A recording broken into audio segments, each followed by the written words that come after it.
Pinagbabaril ng hindi pa nakikilalang salarin ng isang magsasaka sa Orbistondo, Pangasinan.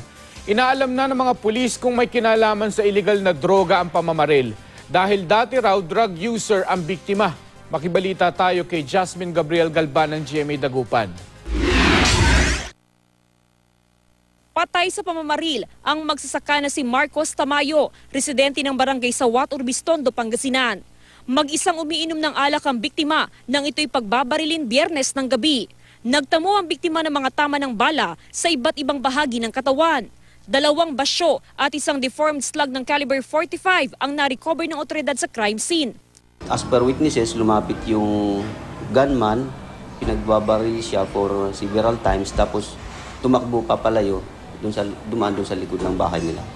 Dati na raw sumuko sa mga otoridad ang biktima dahil sa pagkakasangkot nito sa illegal na droga. Nasangkot din naman ito sa kasong parricide. As per inquiry natin sa barangay nila, pag nakakainom daw itong biktima, medyo makulit din pag nalalasing. Hiniling ng mga kaanak ng biktima na wag muna magbigay ng anumang pahayag habang patuloy ang investigasyon sa kaso at tinutukoy pa kung sino ang nasa likod ng krimen. Jasmine Gabriel Galban, Nagbabalita, Pilipinas.